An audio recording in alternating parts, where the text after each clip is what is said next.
নমস্কার, আমি সুররঞ্জন গঙ্গোপাধ্যায় আপনাদের সবাইকে স্বাগত জানাচ্ছি আমার চ্যানেলে। চলুন ভিডিওটা শুরু করি। আজকে আলোচনা করব চোলামণ্ডল ফিনান্স হোল্ডিং। দেখুন, ইউটিউবের কমিউনিটি গাইডে 13ই সেপ্টেম্বর 2024 আমি চোলামণ্ডলম ফিনান্স হোল্ডিংয়ের একটা প্রেডিকশন লেভেল দিয়েছিলাম ডেলি টাইম ফ্রেমে। কোনো বাই সেল রেকমেন্ডেশন দিইনি, কিন্তু কিছু লেভেলস সহ একটি চার্ট আমি পোস্ট করেছিলাম। তো অনেকেই সেটা হয়তো দেখেননি বা কয়েকজন দেখেছেন, 4 জন মাত্র সেটাকে লাইক করেছিলেন। তো দেখুন সেটিকে কেমনভাবে ট্রেড করতে হতো এবং সেটি আদৌ এই লেভেল অনুযায়ী কাজ করেছে কিনা সেটা আমি দেখব।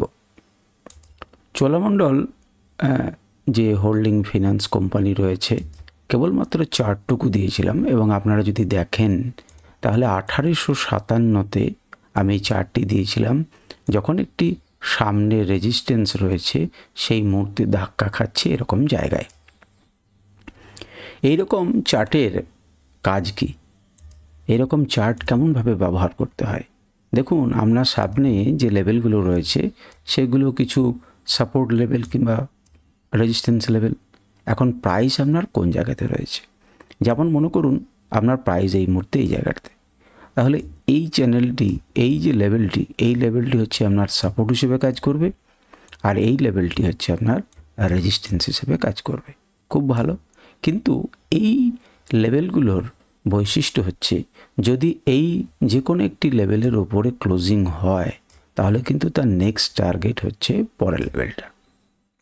এইটাই হচ্ছে মজাদার এবং এইটাই হচ্ছে আমাদের লাভ করার স্ট্র্যাটেজি। তো যখন এখানে ছিল আমি আপনাদেরকে দিইনি, আমি গেল ধাক্কা খেলো এবং এই জায়গাটাতে দাঁড়িয়ে আছি। তাহলে আমরা যদি কিনতে চাই তাহলে কোথায় কিনতে হবে? কোনো একটা রেজিস্ট্যান্স লেভেলকে ব্রেক করার পর কিনতে হবে কিংবা সাপোর্ট লেভেলে কিনতে হবে। তাই রেজিস্ট্যান্সকে ব্রেক করার মুহূর্তে রয়েছে, পরের দিন যখন মার্কেট ওপেন হবে। আজ কিন্তু 19শে সেপ্টেম্বর 2024, মার্কেট এখনও ওপেন হয়নি। তাহলে পরের দিন যদি এখানে মার্কেট ওপেন হয় এবং নিচের দিকে আসে, তার মানে আমি সাপোর্টে বাই করতে পারি। তারও নিচে যদি চলে আসে, আপনাকে অপেক্ষা করতে হবে বা মোমেন্টাম দেখতে হবে, ছোট টাইম ফ্রেমে দেখতে হবে। এবং এখান থেকে যদি যায় তাহলে আমার ফার্স্ট টার্গেট হবে এটা, তারপরে টার্গেট হবে এটা, তারপরে টার্গেট হবে এটা।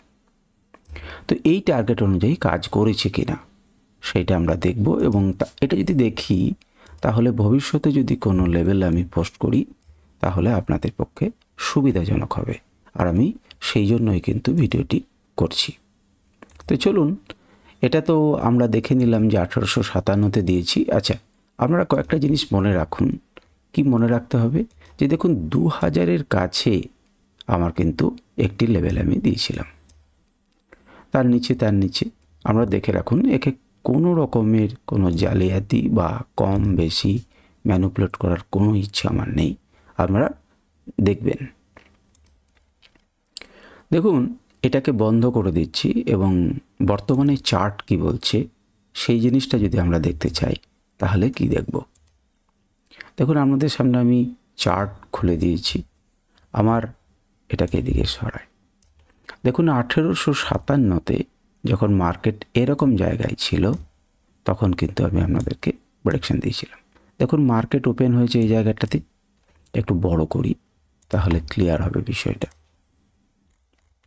আপনারা অনেকেই হয়তো ভিডিওটি দেখবেন না, কারণ শিক্ষণীয় ভিডিওগুলো আপনারা একটু কম দেখছেন। আমি আরও একটু বড় করি। দেখুন, মার্কেট এই জায়গাটাতে ছিল, বন্ধ হয়েছিল, সেই সময় আমি অ্যানালিসিসটা দিই।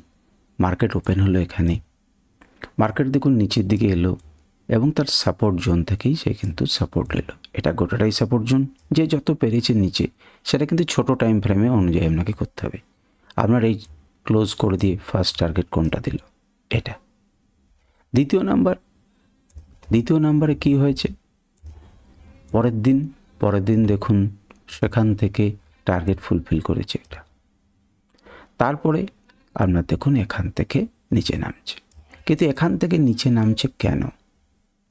এটা প্রশ্ন করুন এবং বারে বারে যারা আমার তবুও হলে একটু লম্বা ভিডিও দেখেন এবং দেখুন রিজেকশন পাচ্ছে এবং কোন জায়গা থেকে সাপোর্ট নিচ্ছে, সাপোর্ট কিন্তু এখান থেকে নিচ্ছে।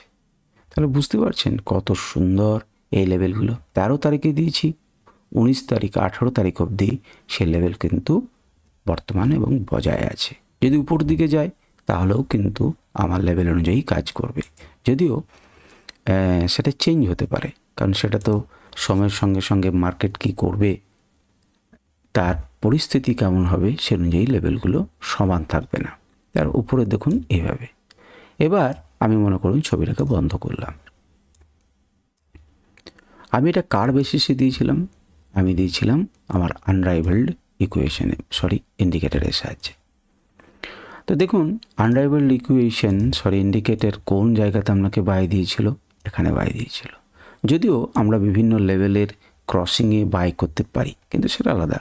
মাস্ট বাই দিয়েছিল, অর্থাৎ বাই দিয়েছিল এবং মাস্ট বাই রিজিয়ন ছিল এটা, যে লেভেলে থেকে ধাক্কা খেয়ে একটুখানি নিচে নামছে, এরকম পরিস্থিতিতে আমি অ্যানালিসিসটা দিয়েছিলাম।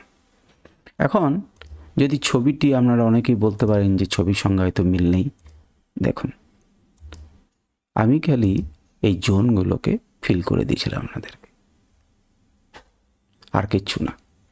আচ্ছা, এবারে যেটা দেখাচ্ছিলাম যেখান থেকে রিজেকশন সে পেল কেন, আপনারা বারে বারে যারা ভিডিও দেখেন আমি বলি যে প্রথম প্রবাবল রিভার্সাল জোন কিন্তু 6-7।